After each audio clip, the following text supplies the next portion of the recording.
l'élection présidentielle en Algérie.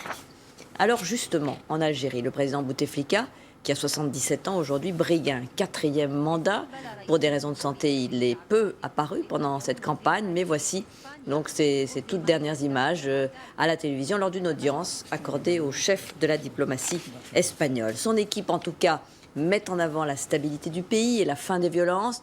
L'Algérie n'a pas été concernée par le printemps arabe, un calme relatif qui conduit de nombreux franco-algériens à rentrer dans leur pays d'origine. Patricia Lémonière, Louis-François Coruble et Vincent Pierron sont allés à leur rencontre. Un œil rivé sur la France, ils investissent en Algérie où, disent-ils, tout est à construire. C'est le cas de Sonia. Dans son appartement acheté récemment, elle se prépare à partir au travail. Elle est arrivée il y a 1 an. Ici, j'ai fait ce qu'une personne ne peut pas faire en 10 ans, quoi. C'est clair. Peut-être il y a 10 ans, je n'aurais pas pensé à venir. Il y a 15 ans, je n'aurais pas pensé à venir. Et ce n'est pas le fait d'être une femme qui l'empêche de mener à bien ses projets. Être une femme ici en Algérie, c'est un petit peu compliqué. Il faut s'imposer, c'est tout. Il faut leur faire comprendre qu'on a un cerveau aussi, tout simplement. Aujourd'hui, elle est à la tête d'un salon de coiffure et d'esthétique, mais elle a d'autres idées et s'apprête à investir dans l'immobilier. Tout aussi déterminé, un jeune patron franco-algérien rencontré dans le centre d'Alger.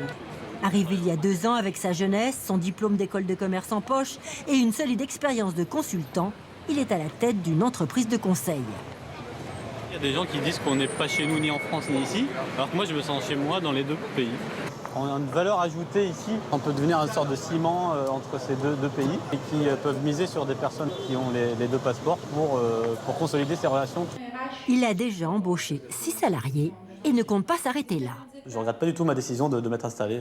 Je vois des entreprises qui ont des croissances à 2 chiffres. Je pense qu'on est au début d'un mouvement. Un petit peu l'inversement du flux migratoire. Les Algériens qui commencent à rentrer.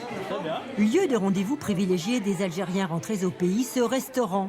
Ouvert il y a 6 mois, il est tenu par un ancien cadre financier d'une grande banque française.